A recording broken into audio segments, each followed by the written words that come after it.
اگلی بات کہ حضرت مہدی رضی اللہ تعالیٰ عنہ آئیں گے کب؟ یہ ایک بہت بڑا سوال ہے.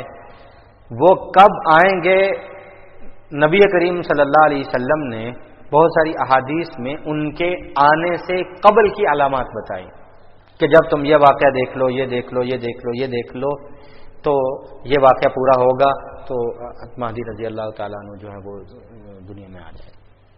وہ 60 سے زیادہ ہیں جو کتب حدیث میں مذکور ہیں، لیکن وہ علامات جو سند صحیح کے ساتھ ثابت ہیں، زیادہ تر سیاستہ میں موجود ہیں یا حدیث کی دوسری مستند کتابوں میں موجود ہیں، وہ 4-5 جو ہے وہ علامات جو ہیں وہ آپ کے سامنے ضرور عرض کر دیتے ہیں تاکہ یہ معلوم ہو جائے کہ ان کے آنے کا زمانہ کیا ہے، کب آئیں.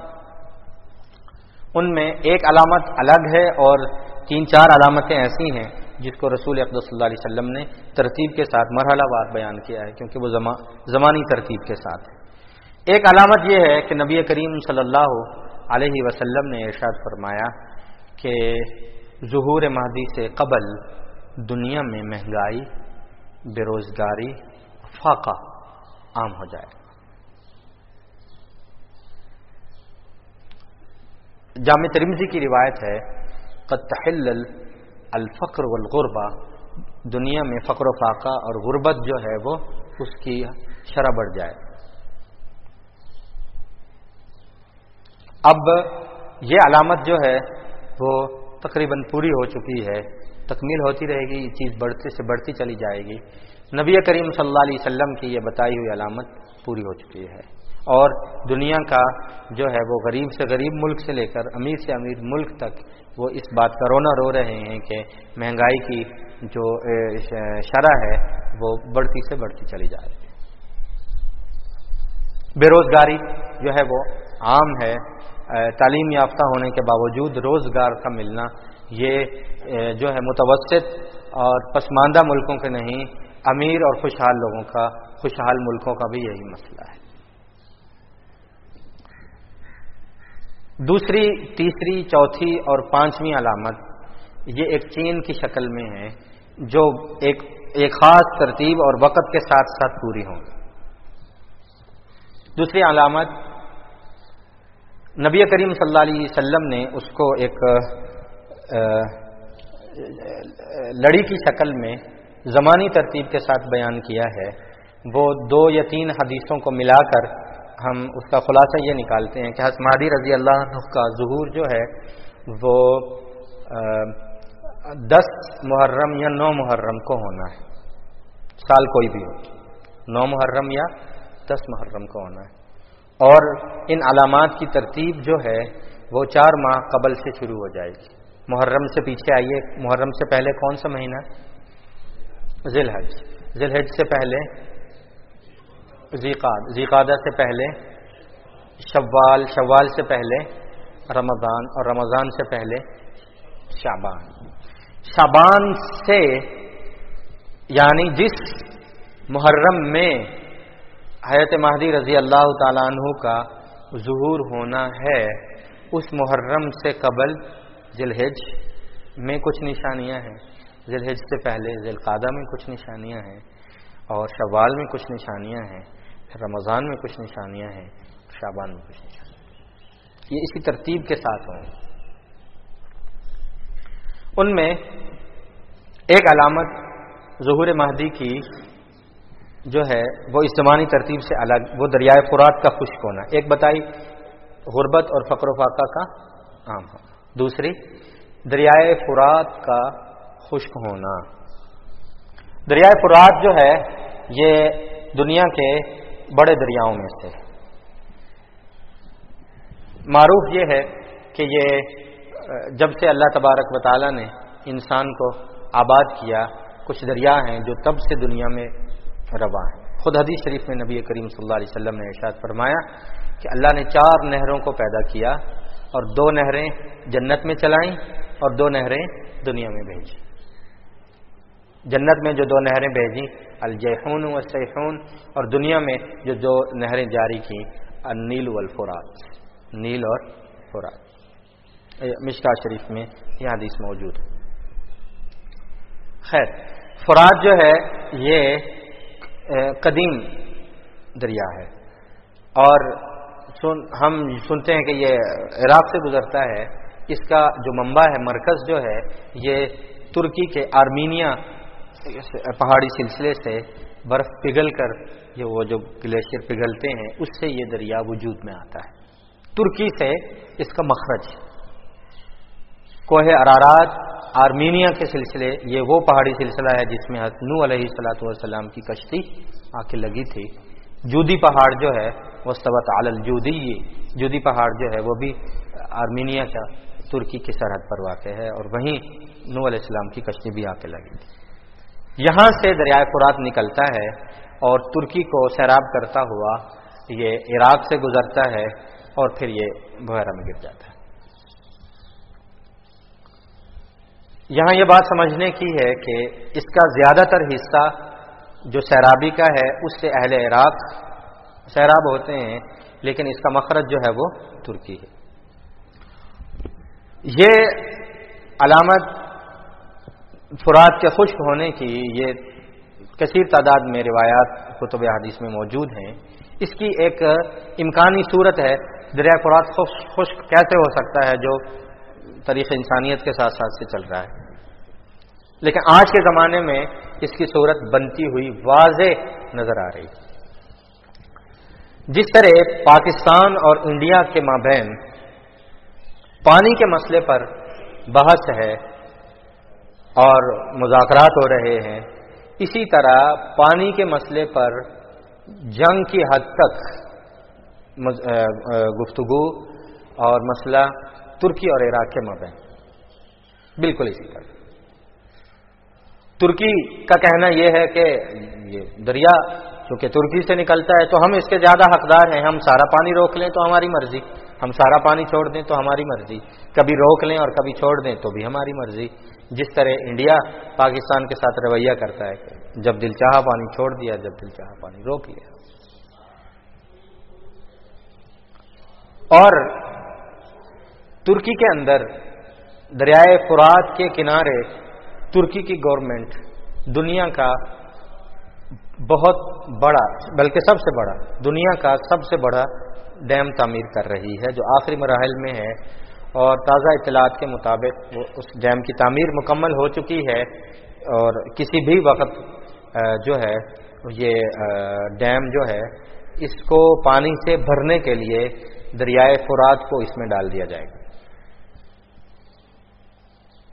اور یہ دنیا کا سب سے بڑا ڈیم ہے، 816 مربع کلومیٹر پر.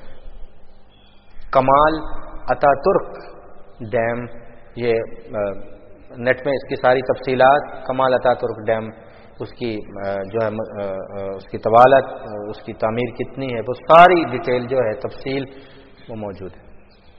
اس میں اگر ترکی کی حکومت دریائے فرات کو اس ڈیم میں ڈالتی ہے اس کو بھرنے کے لیے، جس طرح کہ ان کا ارادہ ہے، تو چند گھنٹوں کے اندر دریائے فرات خشک ہو جائے گا اور اہل عراق سے دریائے فرات کا پانی خشک ہو جائے گا. اور رسول اقدس صلی اللہ علیہ وسلم کی یہ حدیث امکانی صورت میں ایسا ہی ہو یہ بھی ممکن ہے، یا اللہ کی طرف سے کوئی اور صورت ہو یہ بھی ممکن ہے. گلیشیئر پگھلنا بند ہو جائیں یہ بھی صورت ہے. اللہ اپنی قدرت سے کچھ بھی کر سکتے ہیں، لیکن امکانی حد تک یہ نظر آ رہا ہے کہ دریائے فرات کے خشک ہونے کی امکانی صورت یہ بن سکتی ہے جو آج کی اس دنیا میں ہمیں نظر آ رہا ہے. اس کے بعد جو علامات ظہور مہدی ہیں کہ حضرت مہدی کب ظاہر ہوں گے دریائے فرات کے خشک ہو جانے کے بعد، وہ ان کے ظہور کے قریب کے وقت کی ہیں. جو محرم میں ان کا ظہور ہے، ذی الحج، ذی القعدہ، شوال، رمضان اور شعبان. رسول اقدس صلی اللہ علیہ وسلم نے ارشاد فرمایا جس محرم میں ظہور مہدی ہونا ہے اس سے پہلے کے شعبان میں مسلمانوں اور کافروں کے ہاں کے مابین ایک بڑی جنگ ہو اور انتہائی جو ہے تباہ کن جنگ ہو. ایک جنگ ہے جس کو حدیث شریف میں الملحمۃ العظمی یا الملحمۃ الکبریٰ کہتے ہیں، وہ اور جنگ. ایک جنگ جس کو رسول اقدس صلی اللہ علیہ وسلم نے تباہ کن جنگ فرمایا، معمہہ کی جنگ فرمایا، طبرانی شریف المعجم الکبیر کی حدیث میں، وہ اور جنگ ہے جس کو جو ہے ہرمجدون کی جنگ یا انگلش میں آرمیگڈون کہتے ہیں. یہ جنگ حضرت مہدی رضی اللہ تعالیٰ عنہ کے ظہور سے چند مہینے قبل لڑی جائے گی اور مسلمانوں اور کافروں کے درمیان ہوگی. اس کی امکانی صورت بھی بن چکی ہے. شام کی سرزمین جو ہے جنگ میں ہے، اور اس کو ہرمجدون کہتے ہیں. واو نون کا اضافہ زبان کی وجہ سے ہے. ہر مجدون میں ہر جو ہے وہ پہاڑ کو کہتے ہیں وہاں کی مقامی زبان. اور مجیدو جو ہے یہ فلسطین کی ایک بستی، ایک کھلے میدانی بستی کا نام ہے، اس کو مجیدو کہتے ہیں. تو ہر مجدون کا معنی فلسطین کی مجیدو بستی کے ہر نامی پہاڑی سلسلے کے دامن میں لڑی جانے والی اسلام اور کفر کے درمیان تباہ کن جنگ، جو ظہور مہدی کی ایک نشانی ہے.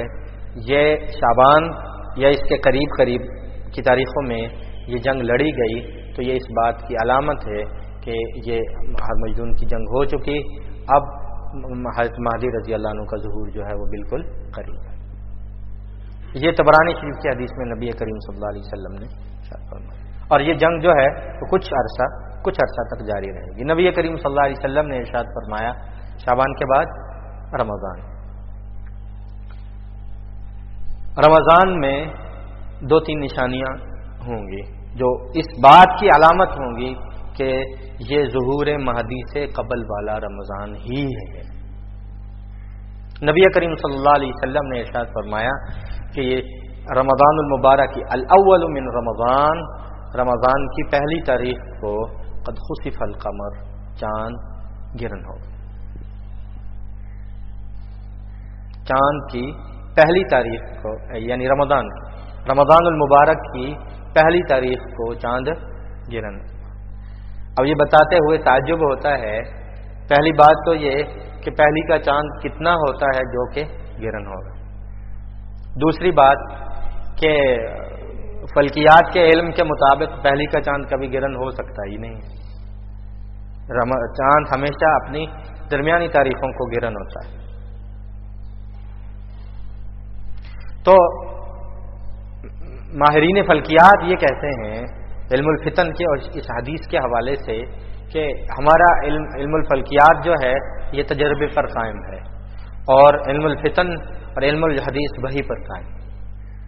اور جہاں وحی کا سلسلہ ہے وہاں عقل کے گھوڑے نہیں دوڑائے جا سکتے.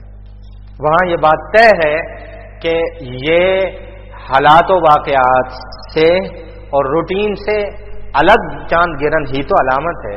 اگر چاند اپنی درمیانی تاریخوں میں گرن ہو تو عام چاند گرن ہے جس کو آپ علامت نہیں کہہ سکتے. پہلی کا چاند گرن ہونا جو ناممکن کا ممکن ہونا ہے وہی اس بات کی علامت ہے کہ دنیا میں اب وہ کچھ ہونے جا رہا ہے جو ناممکن سے ممکن ہو، اور دنیا ایک الگ موڑ لے رہی ہے.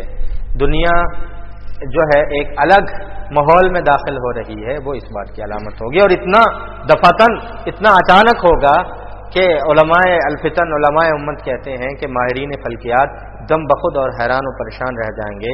سالوں سال پہلے کی چاند گرہن کی اطلاع دینے والے اور وقت متعین کرنے والے بھی پریشان رہ جائیں گے کہ یہ اچانک جو ہے وہ چاند کے نظام میں تبدیلی کیوں کر ہو گئی. یہ اچانک تبدیلی اور خلاف واقعہ تبدیلی اور پہلی چاند کو گرہن ہونا یہی اس بات کی علامت ہے کہ یہ چاند گرہن عام چاند گرہن نہیں، لہذا آنے والے ایام عام ایام نہیں، یہ دنیا کے خاص ایام شروع ہونے والے ہیں جس میں دنیا ایک نیا تاریخ، ایک نیا موڑ مڑنے والی. اسی طرح دوسری علامت نبی کریم صلی اللہ علیہ وسلم نے ارشاد فرمائی کہ 15 تاریخ کو سورج گرہن ہو جائے گا، اور سورج بھی جو ہے وہ کبھی ان درمیانی ایام میں گرہن نہیں ہوا سورج، چاند کی آخری تاریخوں میں جا کے سورج گرہن ہوتا ہے. اور بعض روایات میں یہ بھی آیا ہے کہ چاند 2 دفعہ گرہن ہوگا رمضان المبارک. اور ایسا گرہن جو ہے وہ تاریخ عالم میں، تاریخ انسانیت میں ایسا کبھی ہوا نہیں.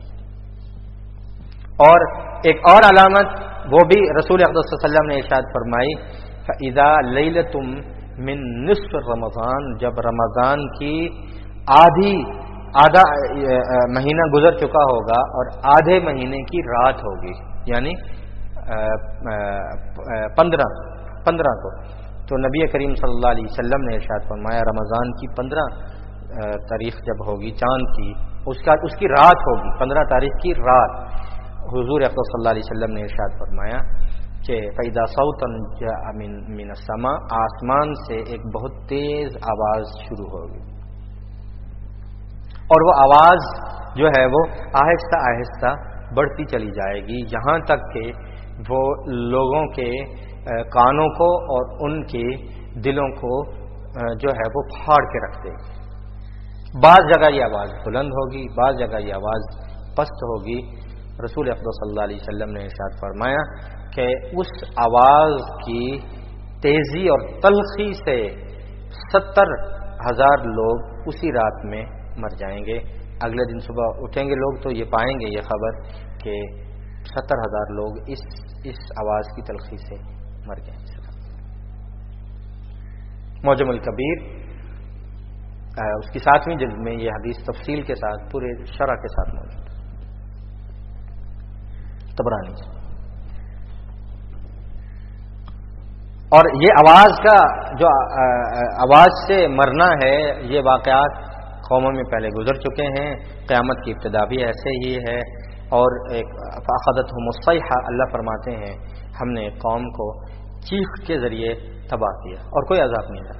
نہ پتھر برسے، نہ زلزلہ آیا، نہ عذاب آئے، نہ پتھروں کی بارش ہوئی، نہ بستیاں اونٹی جو ہے کی گئیں. کیا ہوا؟ اخذتهم الصیحہ، چیخ آئی، آہستہ آہستہ آہستہ آہستہ ان کے کانوں کو، ان کے دل کو بند کر دیا. اور قیامت کا آغاز جو ہے سورہ اسرافیل، وہ بھی اسی آواز اور اسی چیخ سے ہوگا. اور انسانی فطرت ہے، انسانی مزاج جو ہے ایک خاص معیار ایک خاص معیار پر ایک آواز کو برداشت کرتا ہے. آپ کے کان کے قریب شور ہو کہ بار بار کوئی ہارن بجائے تو انسانی مزاج اس کو گوارا نہیں کرتا، وہ دل و دماغ پر اثر کرتی ہے. یہی اسی آواز کا تسلسل اور اس کا بڑھ جانا جو دل و دماغ کو کاٹ کے رکھ دے گا، اور انتہائی دردناک موت ہوتی ہے جو دل کے پھٹنے سے واقع ہو. دل پر اتنا پریشر ہے، دماغ کی رگوں پر اتنا پریشر ہے اس آواز کا کہ اس دباؤ کی وجہ سے، اس پریشر کی وجہ سے موت آ جائے. یہ ایک بڑی علامت ہے ظہور مہدی سے. رمضان کے بعد شوال میں کیا ہوتا ہے ہم سب جانتے ہیں کہ حج کی تیاری ہوتی ہے، اور حج کے قافلے جو ہیں وہ رمضان کے متصل بعد حج کے لیے روانہ ہوتے ہیں.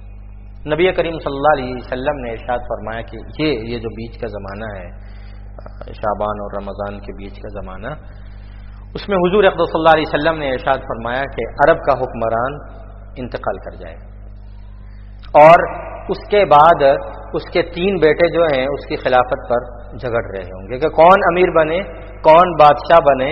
اس پر جھگڑا ہوگا اور اس کے 3 بیٹے آپس میں جھگڑ پڑیں گے. ہر ایک کا دعویٰ ہوگا کہ وہ حکمران بننا چاہتا ہے.